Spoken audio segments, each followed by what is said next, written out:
What in the hell do women want from men? This is an important question. So I polled all of my social media channels and I got hundreds of women to respond. And the answers were quite fascinating, but also not very surprising. All right. So if you're a man and you want a good, awesome relationship long-term with a woman in a heteronormative relationship, check this out. All right. There's 6 things that emerged to the top. 6 things that women want from us guys. All right. Number 1, women want us to be willing. What does that mean? It means that when the going gets tough, we are willing to raise our hand and get some help. It means we're willing to take responsibility for our part in a fight. It means we're willing to learn about how relationships work. We're willing to go to therapy and coaching. We're willing to read a book. We're willing to do the work required to have a great, sexy, successful, long-term relationship. Okay, that was not surprising. It is shocking to me, however, how many men are unwilling to do the work. And this used to be me, right? I would, if the relationship wasn't going well, we weren't having sex a lot and we weren't like feeling good all the time, I would make the woman wrong and be like, it's her fault. And then I would go find a new woman and I felt better. So a lot of men are like I used to be, where they think it's about the right person, a drama-free relationship. If I meet just the right woman, we won't ever have any issues. That reinforces an unwillingness to actually roll up your sleeves and work hard when the going gets tough, because it will get tough. Number 2, the second thing women want from us guys. I want your emotional availability, your vulnerability, and your openness. All right? Now, this is tricky because some women want us to be both strong and vulnerable. And I think those are the same. I think strength is vulnerability. But a lot of men get confused here because they're like, wait, you want me to be kind of like sensitive and feel my feelings and cry once in a while, but you also need me to like protect and provide and be really kind of, quote, strong and not like show any weakness. And some women can put men in a bind here. I'm not talking about the women that, filled out this poll and that answered my question. Those women who put us in a double bind, I'm not that interested in those women, okay? These are good women who are like, I want a guy who basically can be vulnerable, can be emotional when necessary, because guys, this is going to help you empathize with her feelings and her world. It's also going to help you connect more deeply with other men and yourself, and it's going to make you a more emotionally, relationally literate leader, because you're probably a leader in your life. You might be a CEO or an executive. You might be a high performer of some kind. When you're able to feel and be vulnerable, that's attractive these days, okay? If you're shut down, guarded off, closed, pushing people away, in your head all the time, that's over time not that attractive to good women, okay? All right. Number 3, they want our presence.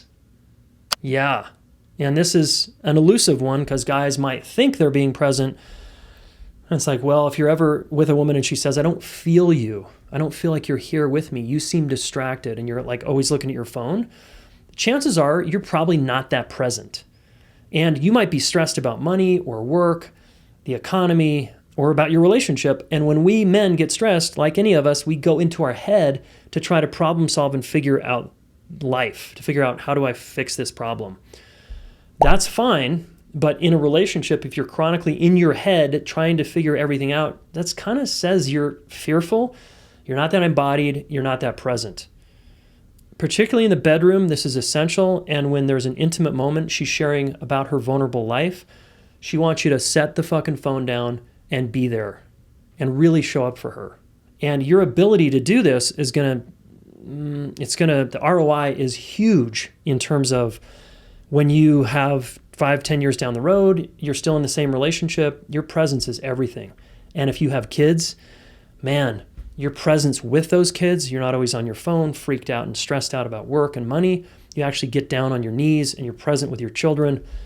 That's super attractive to women, okay? So number 3, presence.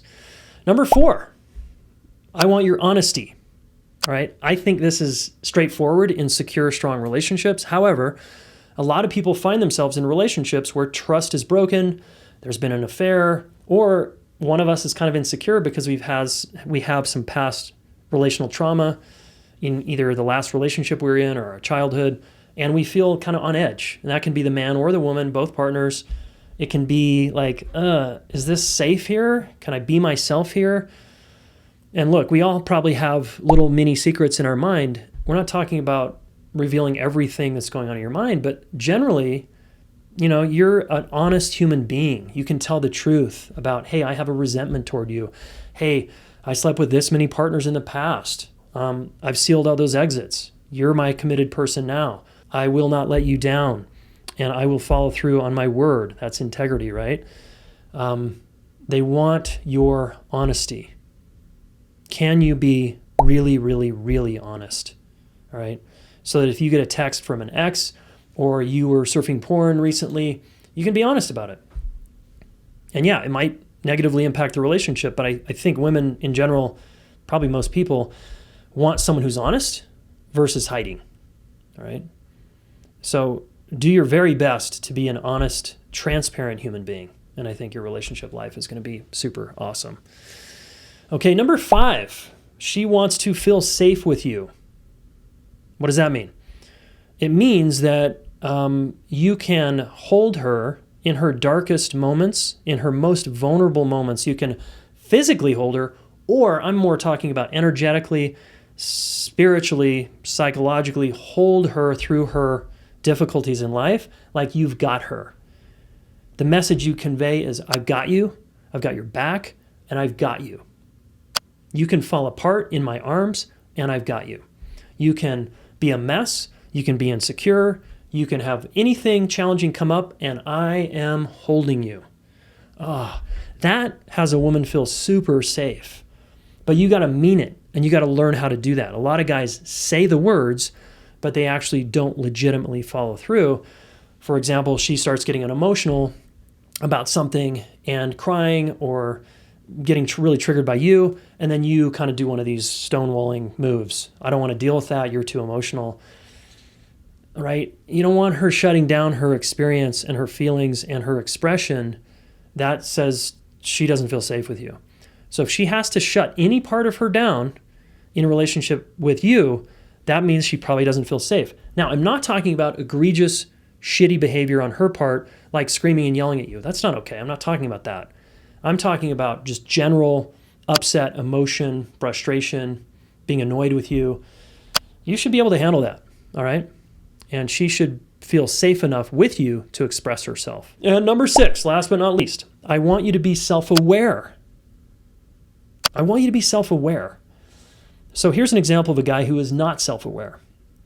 When she says, well, why do you shut down and go away when we get into kind of conflict and we have hard moments, and then you won't come back and talk to me? The unaware guy says, that's just how I am.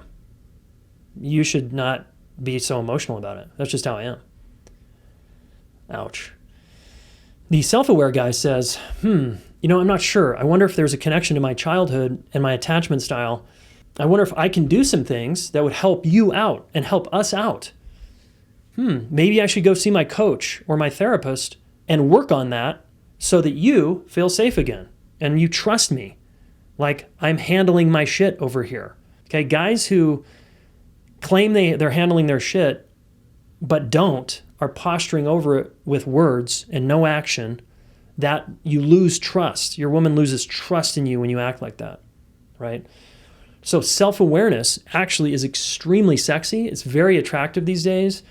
It says, I'm aware of my shit. I'm aware that I raise my voice sometimes. I'm aware that I shut down. I'm aware that I blame and judge others. I'm aware that I have issues. I'm kind of difficult sometimes. Not collapsing into that shame pile, not doing that. But you're aware of your issues. You're aware of yourself. And when you're not, because we all have blind spots, you go to your men's group or your closest male friend and you ask for reflection. Hey, bro, give me some honest feedback on how you see me. I can't see myself clearly here. Or you say that to your coach or your therapist. Hey, I need some help seeing myself because I have a blind spot. My partner keeps getting triggered by this thing I do. I don't see it. I think it's not a big deal. Help me see otherwise. Okay, you want to be self-aware. That goes a long, long way in a partnership. Okay, so let's sum it up to review. I want you to be willing. I want your emotional availability and vulnerability and openness. I want your presence. I want your honesty. I want to feel safe with you. And I want you to be self-aware. I personally do not, I'm very inspired by these. I do not feel like this is too tall of an order. And I think this is extremely valid that a woman, a female partner, wants this of us guys. Very valid. So what kind of man are you going to be if you want a woman who's has some really valid desires here? Do you want to live into that? Do you want to make them wrong? Like, how are you going to show up in response to these 6 things? Yeah, love to hear a comment below. Again, subscribe to my YouTube channel here. Thank you for being here and watching to the end. Feel free to join my newsletter as well. Okay, thanks, brothers. Talk soon.